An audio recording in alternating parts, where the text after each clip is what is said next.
하나님의 말씀 보도록 하겠습니다. 하나님의 말씀은 창세기 45장 1절부터 8절까지입니다. 창세기 45장 1절부터 8절까지 우리 한 목소리로 합독하도록 하겠습니다. 요셉이 시종하는 자들 앞에서 그 정을 억제하지 못하여 소리질러 모든 사람을 자기에게서 물러가라 하고 그 형제들에게 자기를 알리니 그때에 그와 함께한 다른 사람이 없었더라. 요셉이 큰 소리로 우니 애굽 사람에게 들리며 바로의 궁중에 들리더라. 요셉이 그 형들에게 이르되 나는 요셉이라 내 아버지께서 아직 살아계시니까 형들이 그 앞에서 놀라서 대답하지 못하더라. 요셉이 형들에게 이르되 내게로 가까이 오소서. 그들이 가까이 가니 이르되 나는 당신들의 아우 요셉이니 당신들이 애굽에 판 자라. 당신들이 나를 이곳에 팔았다고 해서 근심하지 마소서. 한탄하지 마소서. 하나님이 생명을 구원하시려고 나를 당신들보다 먼저 보내셨나이다. 이 땅에 2년 동안 흉년이 들었으나 아직 5년은 밭갈이도 못하고 추수도 못할지라. 하나님이 큰 구원으로 당신들의 생명을 보존하고 당신들의 후손을 세상에 두시려고 나를 당신들보다 먼저 보내셨나니 그런즉 나를 이리로 보낸 이는 당신들이 아니요 하나님이시라. 하나님이 나를 바로에게 아버지로 삼으시고 그 온 집의 주로 삼으시며 애굽 온 땅의 통치자로 삼으시나이다. 아멘. 오늘 본문의 말씀을 가지고 하나님의 시간이라는 주제로 함께 말씀을 나누도록 하겠습니다. 우리가 요즘 드라마를 보게 되면은 참 좋아하는 장르들이 있습니다. 그 장르는 무엇이냐면은 한국인에는 빠질 수 없는 사랑 이야기, 전쟁을 하든지 아니면 의사 이야기든지 또 어디 막 외계인이 나오든지 빠질 수 없는 것이 사랑 이야기입니다. 근데 한국 사람이 또 좋아하는 것은 무엇이냐면 이 사랑 이야기와 쌍두마차 한 가지 또 틀을 이루는 것이 무엇이냐면 바로 복수의 이야기입니다.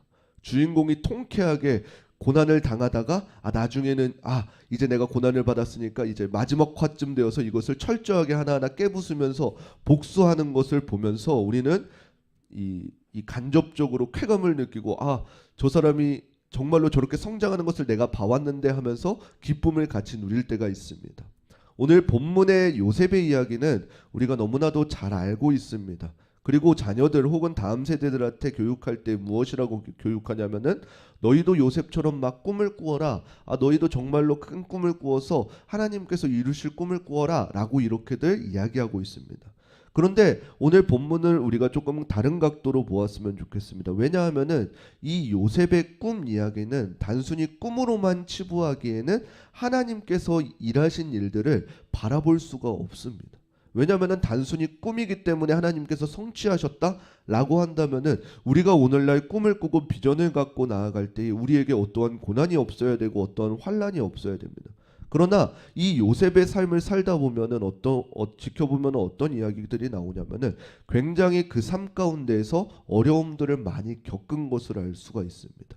근데 이 삶을 전체를 보면은 누가 그 자녀에게 너도 요셉처럼 꿈을 꾸어라 라고 이야기할 수 있으면 다음 세대들한테 요셉처럼 꿈을 꾸고 걸어가라 라고 할 수 있겠냐라는 것이에요.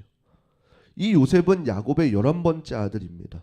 근데 특이한 것은 무엇이냐면은 요셉이 야곱이 가장 사랑했던 라헬의 첫 번째 아들이어서 야곱이 더욱더 사랑할 수밖에 없는 상황이었습니다. 그런데 그보다 더 중요한 건 무엇이냐면 앞선 11 형제들이 그 요셉을 시기할 수밖에 없는 상황이 되었다는 것이에요.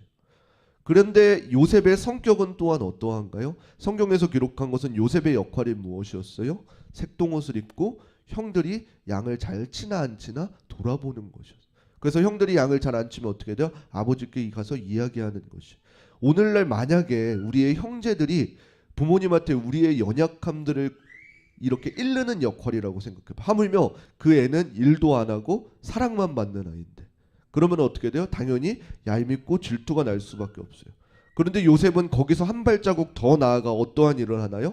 어느 날 분명히 하나님께서 꿈을 꾸게 하셨는데 그 해와 달과 별들이 자신에게 절하는 것, 집단들이 자신에게 절하는 것을 그냥 형들한테 말 안 하고 이건 하나님께서 주신 꿈이야 라고 갖고 있으면 되는데 또 어떻게 돼요? 형들에게 가서 이야기하고 선포하게 됩니다. 그래서 형들이 어떻게 돼요? 그것이 기폭제가 되어서 저 요셉은 도저히 안 되겠다라고 하면서 이방인에게 팔아넘기게 되어지는 것이죠. 그래서 단순히 이 이야기를 꿈으로만 해석하기에는 그 안에 담겨진 하나님의 참뜻을 바라볼 수가 없는 것이죠. 단순히 요셉처럼 꿈을 꾸어야 한다, 큰 꿈을 가지고 있으면 성장한다, 이것이 아니라는 것입니다. 하나님의 일에는 절대로 우연이 없습니다. 하나님께서는 분명히 하나님의 계획 가운데 하나님의 때에 하나님의 시간에 하나님의 방법대로 하나님의 일들을 이루어 가시는 것입니다. 그래서 저와 여러분들이 오늘 이 시간 만난 것도 절대로 우연이 아니고 하나님께서 인도하시는 모든 과정 가운데 있다라는 것입니다. 우리가 조금 요셉의 삶을 살펴보도록 하겠습니다. 요셉은 어떻게 했어요? 자신의 이 꿈꾼 이야기들을 형들에게 이야기해서 결국 애굽에 팔리게 되어집니다. 단순히 애굽에 팔려간 게 아니라 어떤 일들이 일어나요? 애굽 바로의 친위 대장인 보디발의 시종으로 가게 되어집니다. 그래서 그 시종 가운데 간 곳에서 또 어떤 일들이 일어나나요? 열심히 그 일을 감당하고 있었는데 그 보디발의 아내가 요셉을 유혹했어요. 근데 요셉은 그 유혹에 넘어가지 않고 그 유혹을 뿌리쳤는데 어떻게 돼요? 도리어 그것을 오해를 사게 되어지고 감옥에 끌려가게 되어집니다. 단순히 감옥에 끌려가서 또 끝인가요? 그곳에서 두 사람을 만났는데 술 맡은 관원장과 떡 굽는 관원장을 만나게 되어집니다. 그들을 만나서 그들의 꿈을 풀이해가지고 한 사람은 복직할 거고 한 사람은 죽을 것이다 라고 합니다. 술 맡은 관원장이 복직했을 때에 제발 내가 여기 있는 것을 알려주십시오 라고 하는데 어떤 일이 일어나나요? 또 성경에 기록된 대로 40장 23절에 뭐라고 나오냐면은 술 맡은 관원장이 요셉을 기억하지 못하고 그를 잊었더라 라고 합니다. 자신은 억울하면서도 이 감옥에 있는데 자신의 억울함을 알려달라고 보냈던 그 술 맡은 관원장만저 복직하였는데 기억하지 못하고 잊었다라고 합니다. 형들에게 팔려가고 종으로 끌려가고 누명 써가지고 감옥에 가고 감옥에서 기억해달라 그랬는데 그것도 기억 못하고. 그런데 정말로 중요한 것은 무엇인가요? 요셉이 애굽에 끌려갔든지 그리고 그곳에서 종으로 있든지 감옥에 있든지 간에 상관없이 하나님께서 요셉을 평가하는 것은 무엇이냐면은 우리 창세기 39장 2절 3절 함께 읽어보도록 하겠습니다. 함께 읽겠습니다. 여호와께서 요셉과 함께 하심으로 그가 형통한 자가 되어 그의 주인 애굽 사람의 집에 있으니 그의 주인이 여호와께서 그와 함께 하심을 보며 또 여호와께서 그의 범사에 형통하게 하심을 보았더라. 아멘. 하나님께서 요셉을 평가하시는 것은 무엇이었냐면은 요셉이 어떤 상황 어디에 있든지 어느 위치에 있든지 간에 상관없이 하나님께서 요셉과 함께 하셨다라는 것입니다. 그리고 함께 하셨을 뿐만 아니라 그를 형통케 하셨다는 것입니다. 우리의 삶도 이와 같을 것입니다. 분명히 우리가 하나님을 믿노라 하고 하나님의 계획이니 그리고 그 계획이니 나는 순종해야 됩니다 라고 순종할 수도 있습니다. 그런 상황 가운데 일이 잘 풀릴 때도 있고 안 풀릴 때도 있고 고난이 올 때도 있습니다. 그런데 우리는 어떻게 하냐면 그때마다 하나님께서 왜 하나님의 말씀에 순종했는데 내게 고난이 있습니까? 내 어려움이 있습니까? 왜 하나님께서 비전을 주셔서 분명히 전진해 나아가는데 왜 이런 일이 일어납니까? 라는 생각이 들 때도 있다라는 것입니다. 그럴 때 우리에게 중요한 것은 무엇이냐면은 내가 어느 위치나 어느 곳에 있는지가 중요한 것이 아니라 내가 하나님과 함께하고 있는지에 우리의 초점이 가 있어야 되는 것입니다. 만약 내가 하나님과 함께하고 있지 않다라고 한다면은 하나님과 동행하고 있지 않다라고 한다면은 우리가 가장 먼저 집어보아야 될 것은 무엇이냐면은 바로 하나님과의 관계입니다. 우리가 때론 고난 가운데 있을 수 있습니다. 어려움 가운데 있을 수 있습니다. 그럼에도 우리가 기억해야 되는 것은 하나님의 선하시고 온전하신 뜻이 무엇인지를 올바르게 분별하고 하나님의 말씀에 순종해야 되는 것입니다. 우리는 때때로 생각합니다. 이쯤이면은 된 것 같은데 이쯤이면은 하나님께서 분명히 일하실 것 같은데 하나님께서 분명히 타이밍이 주실 것 같은데 라는 생각이 있습니다. 그런데 정말로 중요한 것은 무엇이냐면은 하나님께서 일하시는 타이밍은 나의 타이밍이 아니라는 것입니다. 하나님의 타이밍 가운데 일하는 것이지 하나님의 계획과 방법으로 일하는 것이지 내가 원하는 때에 내가 계획하는 때에 일하는 것이 아니라는 사실입니다. 그런데 정말로 중요한 것은 하나님의 일하시는 방법이 무엇이냐는 것이에요. 우리가 기도를 하다 보면은 하나님께서는 항상 우리에게 명확한 응답을 주십니다. 우리의 기도의 간구를 응답하실 때가 있습니다. 반대로 그것을 거절하실 때가 있습니다. 그 외에 한 가지 더 무엇이냐면 바로 기다리라 라는 응답이 있습니다. 우리가 아마 가장 어려운 부분이 바로 이 기다리라 라는 부분일 것입니다. 기약을 모르고 언제 성취시켜 주실지 모르고 기다리는 그 마음. 그런데 그때에도 중요한 것이 무엇이냐면 바로 하나님과의 동행입니다. 내가 어느 위치, 어떠한 사건, 어떠한 환경 가운데 있을지라도 하나님과의 동행하고 있고 하나님과의 교제하고 있다면 그곳 가운데에는 하나님의 응답이 이루어지고 있는 상태인 것입니다. 그리고 그때에 우리의 시선이 하나님과에 맞춰질 때에 내 시간의 방법이 아니라 하나님께서 응답하시는 그 시간이 맞춰질 때 그곳 가운데 비로소 놀라운 일들이 일어나게 되어지는 것입니다. 오늘 본문으로 다시금 돌아가게 되면은 하나님의 인도하심이 이 요셉에게 어떠한 일을 겪게 하냐면은 바로 바로의 꿈의 해석의 이야기까지 가게 되어집니다. 술 맡은 관원장이 바로가 어떠한 꿈을 꾸었을 때 아무도 해석하지 못하자 그제서야 이제는 하나님께서 술 맡은 관원장을 기억나게 하십니다.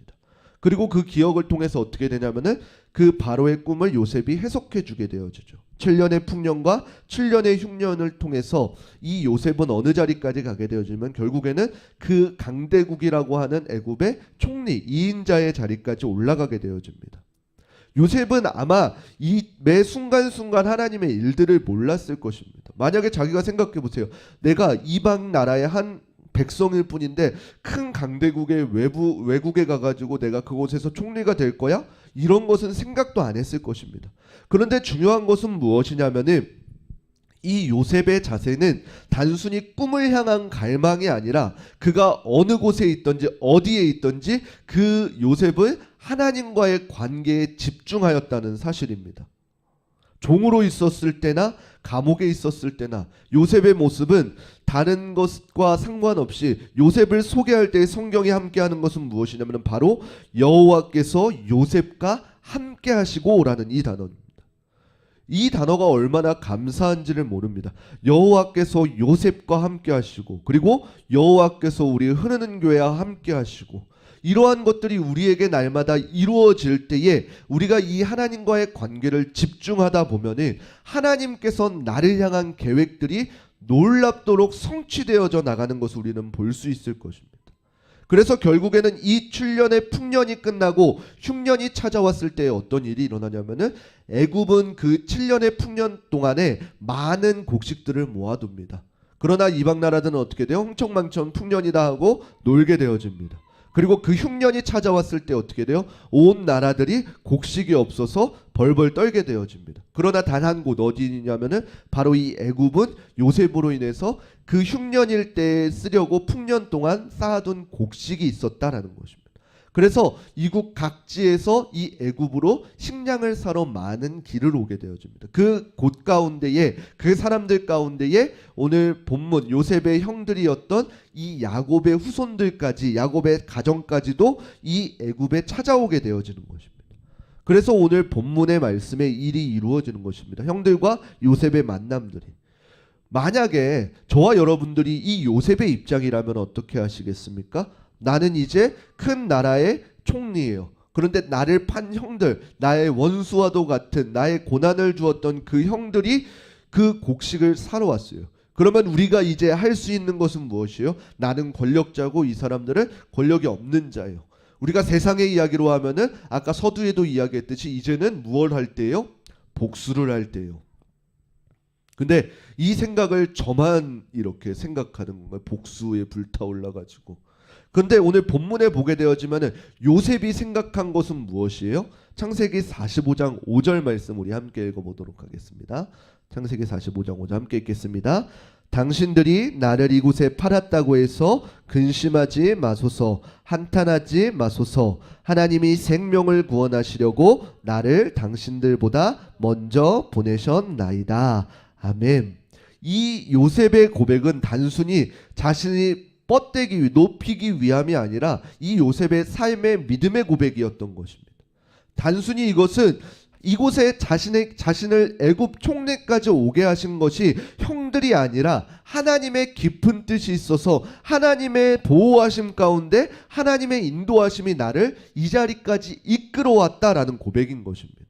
바로 생명을 구원하기 위해서 나를 당신들보다 먼저 보낸 것뿐이다 라는 것입니다. 이것이 우리가 단순히 꿈에 집착하지 않아야 될 이유가 여기 있는 것입니다. 만약에 이 요셉이 매 순간에 꿈에만 집착하다 보면 어떻게 되나요? 하나님께서는 분명히 우리 형제들이, 우리 부모님들이 나를 위하여서 절하게 할 것이다 라는 원대한 비전만 주셨다고 생각해 보세요. 만약에 요셉이 형들에게 팔려가게 돼요, 끌려가게 돼요, 종으로 가게 돼요, 감옥에 가게 돼요, 오해를 사게 돼요, 누명을 쓰게 돼요. 그때마다 요셉이 하는 것은 무엇이에요? 만약에 내가 분명히 하나님께서는 나에게 약속하셨는데 꿈을 주신다 그랬는데 이곳에 집착하다 보면은 원망과 불평밖에 나오지 않는다는 것이죠. 나는 이곳에서 이럴 사람이 아닌데, 나는 이곳에서 이렇게 우물쭈물할 사람이 아닌데 하나님께서는 나를 높이신다 그랬는데, 아니면은 언젠가 나를 높이실 걸 꿋꿋이 이겨내야지, 이런 불만밖에 나오지 않는다는 것이죠. 그런데 요셉이 했던 방법은 무엇인가요? 매 순간 어느 위치에 있던 어느 자리에 있던 하나님과의 관계의 시간을 쌓아갔다는 것이에요. 단순히 내 자리에 높낮이가 아니라 하나님께서 약속하시고 하나님과의 그 관계 가운데 그 평범한 매일의 삶을 살아갔다는 것입니다.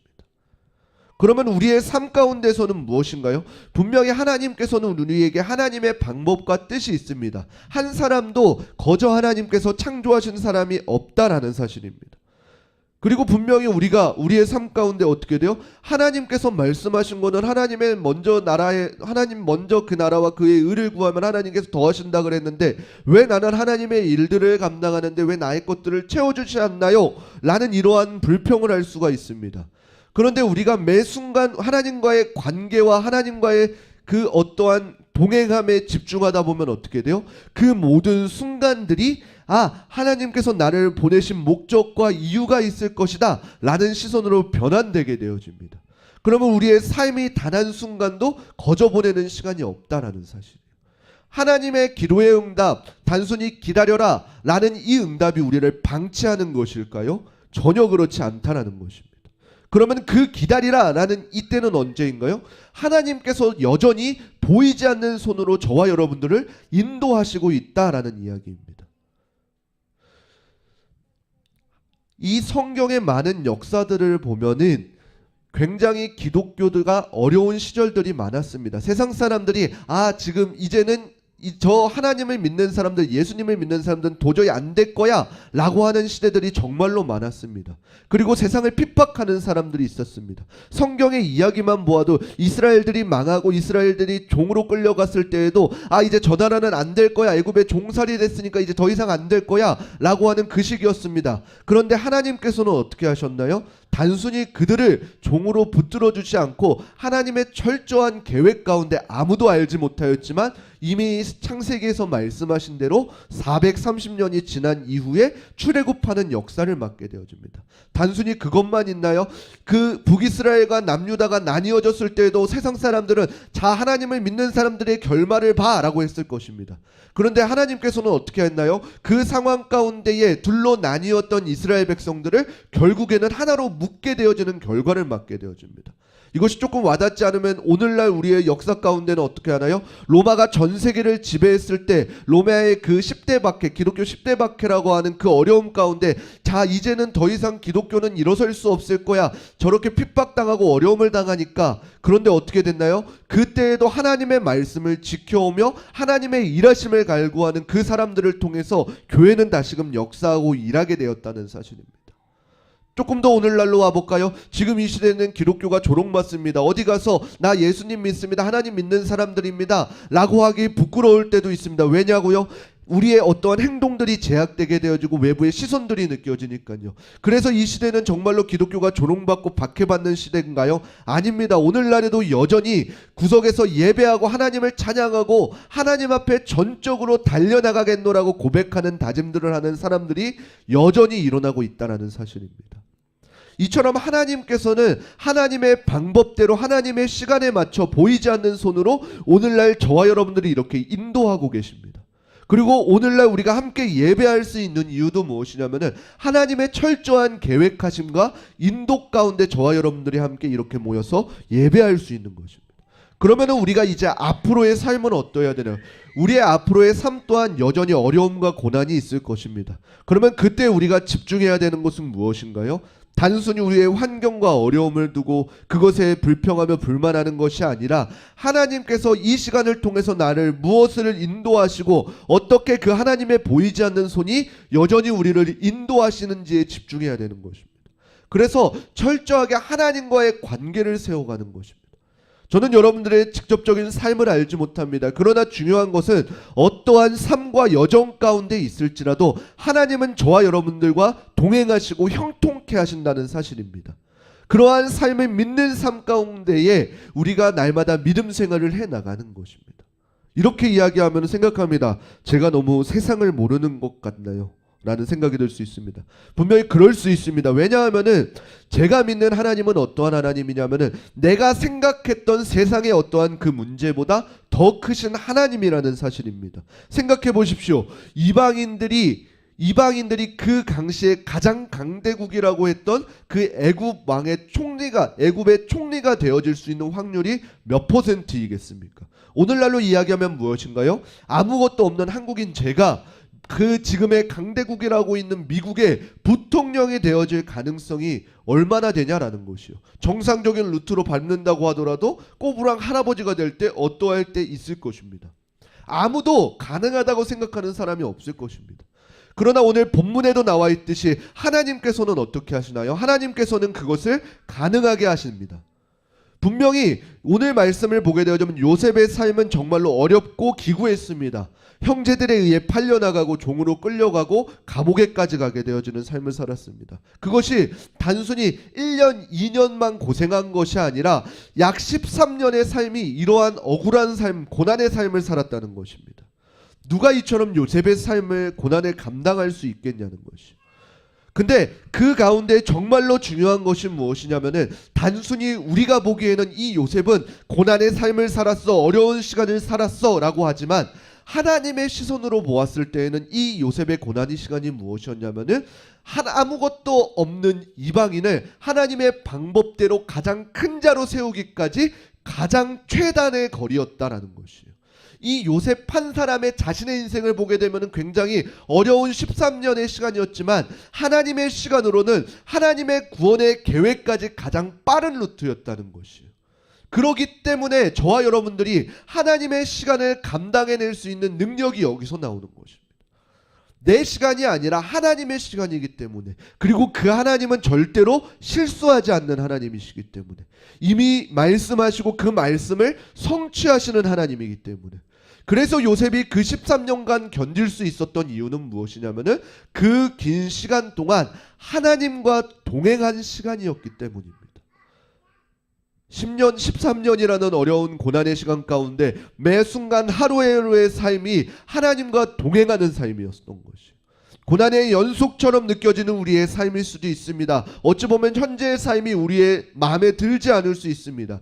그러나 중요한 것은 무엇이냐면은 오늘도 지금도 여전히 하나님께서는 하나님의 방법대로, 하나님의 보이지 않는 손으로, 하나님의 계획대로 저와 여러분들을 인도하고 있습니다.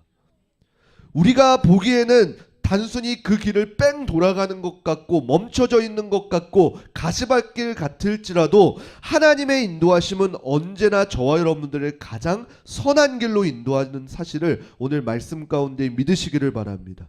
그리고 그 어려운 순간순간들 가운데에 하나님께서 부르시고 그 부르심에 순종하는 여정들이 단순히 고난이 아니라 불평이 아니라 불만이 아니라 하나님과 동행할 수 있는 귀하고 복된 우리 흐르는 교회 성도님들 되시기를 주님의 이름으로 축원합니다.